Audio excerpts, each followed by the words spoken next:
Scheme का घोटाला हो, चिटफंड घोटाला हो, वो भी साथ में ही है। जहां पेंटिंग भी 3-3 करोड़ रुपए की बिक जाती है।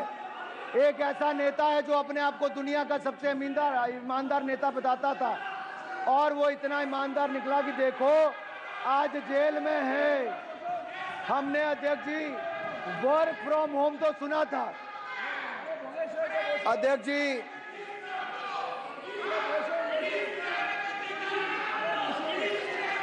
माननीय अध्यक्ष जी, हमने वर्क फ्रॉम होम तो सुना था, वर्क फ्रॉम जेल देखने का अवसर भी इन लोगों ने दिया कि जेल से सरकार कैसे चलती।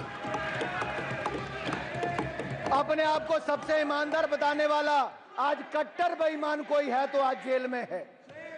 और जो जेल से निकल कर आए थे, जैसे टिफिन ब्रेक, लंच ब्रेक लेके चुनाव प्रचार करने, वो बैक टू पवेलियन नहीं, बैक टू तिहाड़ चले गए, बैक टू तिहाड़ चले गए। और खैर इनके गठबंधन की दुर्गति देखकर मुझे एक गीत याद आता है। सोचता हूं कि वो कितने मासूम थे, क्या से क्या हो गया देखते देखते। वो जो कहते थे गठबंधन करेंगे ना कभी, बच्चों की कसम भी खा गए भूलकर देखते देखते। गठबंधन भी किया तो किसने, एक राज्य में किया, दूसरे राज्य में नहीं किया। आज दिल्ली की जहां पर मैं खड़ा हूं वहीं की हालत देख लीजिए। चोर चोर मुसेरा भाई, सबने मिलकर गठबंधन की गुहार लगाई, लेकिन दिल्ली की जनता ने खाता भी नहीं खुलने दिया। सातों की सातों सीटों पर कमल का फूल खिलाने का काम किया है।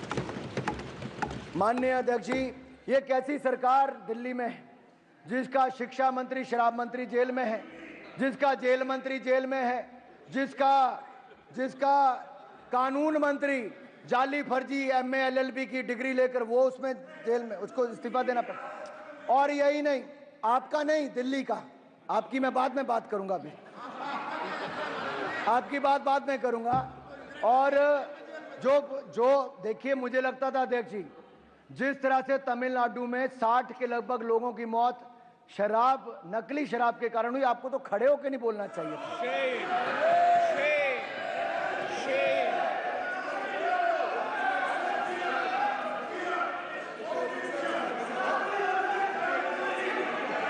अध्यक्ष जी, जो खड़े हैं मैं समझ सकता हूं, जो बार बार खड़े हो रहे हैं वो 2G घोटाले के समय किस किस पर आरोप लगा, मैं नहीं चाहता कि उनका नाम मैं यहां पर लूं।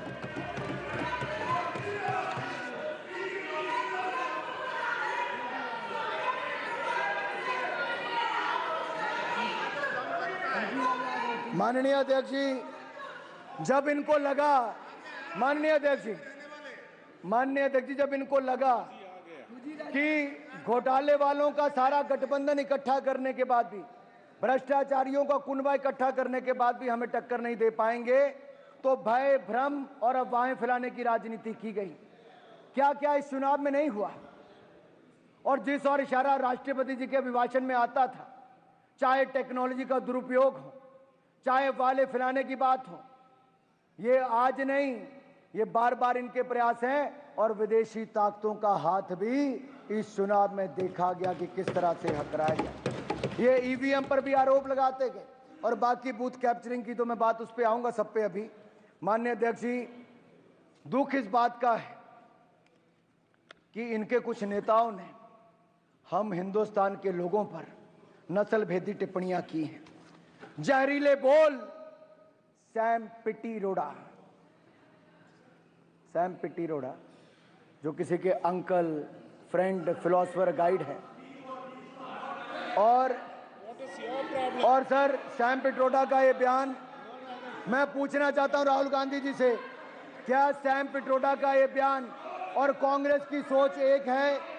अगर ऐसा नहीं तो कौन सी मजबूरी है कि अंकल सैम को पार्टी में लेना वापिस जरूरी है? मैं केवल कांग्रेस से ही नहीं, मैं राहुल गांधी जी नेता प्रतिपक्ष से जिम्मेदारी लेनी पड़ेगी, राहुल गांधी जी को जिम्मेदारी लेनी पड़ेगी। क्या वो सैम पिट्रोडा के बयान से सहमत हैं कि नहीं सहमत है? क्या नस्लभेदी टिप्पणी ये भारत के लोगों को स्वीकार नहीं? मैं पूछता हूं, आप दक्षिण के भारत, उत्तर भारत, पश्चिम भारत, पूर्व भारत के लोगों को नस्लभेदी टिप्पणी करते हो, हमें स्वीकार नहीं। ये भारत के लोगों का अपमान है, हम कभी स्वीकार नहीं करेंगे। मैं पूछना चाहता हूं विपक्ष के नेताओं से, चाहे अखिलेश जी हैं, मारन जी हैं, राजा जी हैं, सुप्रिया जी हैं, बाकी सब हैं, सुदीप दा, बाकी सब लोग हैं, क्या आप सैम पिट्रोडा के बयान से और कांग्रेस की सोच से सहमत हैं? और मैं दूसरा पूछना चाहता हूं कि यहीं नहीं रुके, इनके साथी वो भी चुनकर आए जिन्होंने इस पवित्र स्थल पर जय फिलिस्तीन का नारा लगाया है। ये जय फिलिस्तीन का नारा मंजूर नहीं है। क्या यही दिन देखना था अध्यक्ष जी? अरे जो मां भारती के लिए ना बोल सकें, जो मां भारत माता की जय करने में जिनके मुंह में दही जम जाता हो, होंठ सिल जाते हो, वो जय फिलिस्तीन के नारे लगाएंगे? क्या हम उस दिशा में बढ़ रहे हैं? कभी ये लोग जय पाकिस्तान जय चीन भी बोलेंगे? ये दुर्भाग्य है अध्यक्ष जी, ये दिन। और मैं एक और कहना चाहता हूं, संविधान को बार बार हाथ में लहराकर क्या करना चाहते हैं? अगर नेता प्रतिपक्ष अपने आप को संविधान के रक्षक कहते हैं तो मैं चुनौती देता हूं कि वो सदन में आए और आश्वासन दें कि इमरजेंसी जैसी गलती कांग्रेस वापस कभी नहीं करेगी। आपको देश को कहना पड़ेगा। और मैं कहता हूं कि इमरजेंसी पर जब प्रस्ताव आया तो क्या उस प्रस्ताव पर आप सहमत हैं और इसको शामिल होंगे, उनका समर्थन करेंगे?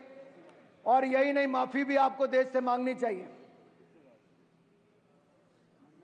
सभापति जी, संविधान is being tossed around like the world secularism was, devaluating and demeaning it, that too by a party who has forever been acting against the ethos of both the words. इन्होंने पहले कभी धर्मनिरपेक्ष शब्द का और कभी संविधान का दुरुपयोग ही किया है, और भी अपने लिए किया है। सच्चाई यह है कि जिन्होंने देश को संविधान दिया वो बाबा साहब अंबेडकर को अपमानित, प्रताड़ित, पीड़ित और पॉलिटिक्स से बाहर करने का काम किया तो आप लोगों ने ही किया था। अरे गौरव जी, दर्द होगा आपको, गौरव जी, दर्द होगा कांग्रेस को, क्योंकि आप लोगों ने ही बाबा साहब अंबेडकर के खिलाफ जो रचा वो देश जानता है, इतिहास गवाह है। दूसरी ओर प्रधानमंत्री नरेंद्र मोदी जी ने जब शपथ ली तो उसके बाद संविधान के आगे माथा टेका, तब भी और इस बार भी संविधान को नमन किया और संविधान के अनुसार देश चलाने की बात की। और मैं एक बात और कहना चाहता हूं, बाबा साहब अंबेडकर के नाम पर पंच तीर्थ किसी ने बनाया तो भारतीय जनता पार्टी एनडीए की सरकार ने बनाया। बाबा साहब अंबेडकर की जन्मस्थली, शिक्षा स्थली, चैत्य भूमि और शिक्षा भूमि, महापरिनिर्वाण भूमि, पांचों स्थानों पर नागपुर, मऊ, मुंबई, दिल्ली और लंदन में जमीनें लेकर वहां पर म्यूजियम, स्मारक और वहां पर उसको मान सम्मान देने का काम किया। पंच तीर्थ बनाया तो नरेंद्र मोदी की सरकार ने बनाया। मैं आप सबसे एक और पूछना चाहता हूं, कितने पन्ने होते हैं कॉन्स्टिट्यूशन में?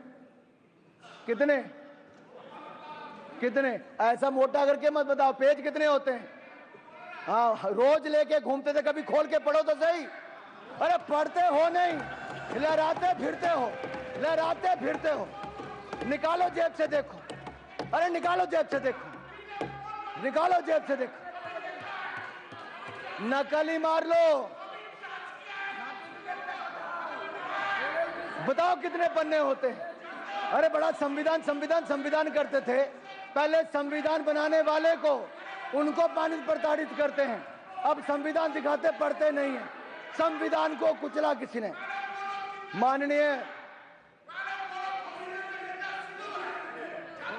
माननीय सभापति जी, अगर संविधान को तार किसी ने किया था, संविधान को कुचलने का किसी ने काम किया था, तो वो भी आपने इमरजेंसी लगाकर किया था।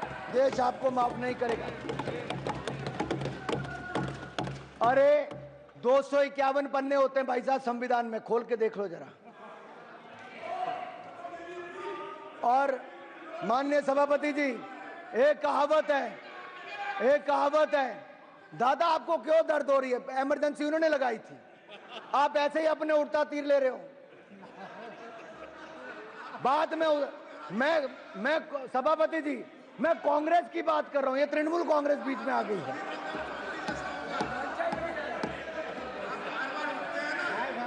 अब सच्चाई तो ये है माननीय सभापति जी, सच्चाई ये है कि जो कभी कांग्रेस के नेता सदन थे, सच्चे तृणमूल वाले इनके लिए बोलते कांग्रेस के लिए। आज कांग्रेस तो अपने नेता सदन अधीर रंजन चौधरी के लिए खड़ी नहीं हुई, एक सभा करने भी इनके नेता नहीं गए, और ममता जी के आगे उनको बेचारे को कांग्रेस अपने नेता के साथ खड़ी नहीं हो पाई। ऐसी कौन सी मजबूरी थी कि कांग्रेस को बंगाल में घुटने टेकने जरूरी था?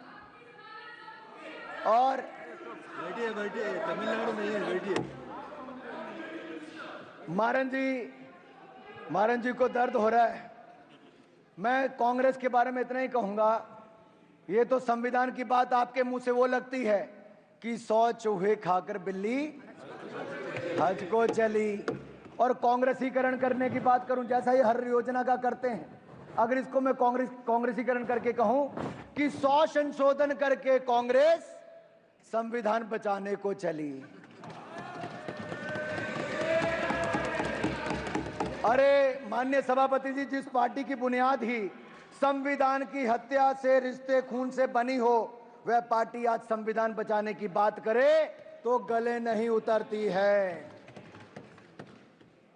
यह तो वही बात हो गई कि अपने घर में नकली फूल रखने वाले बगीचों का शौक होने की बात कर रहे हैं आप पर, ये बिल्कुल।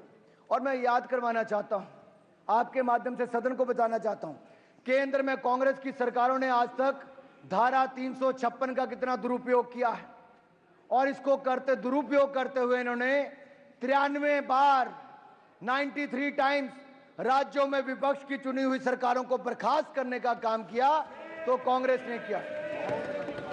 अरे इनका अहंकार और तानाशाही इतनी थी कि Indira is India and India is Indira, इस तरह के नारे लगाते थे। इंदिरा गांधी जिन्होंने देश पर आपातकाल थोपा था, उन्होंने भी संविधान पर 50 बार 356 का दुरुपयोग करके सरकारों को बर्खास्त किया था। इंडी गठबंधन की कैसी विडंबना है कि इस गठबंधन में शामिल वामपंथी दल, जिनकी पहली बार अगर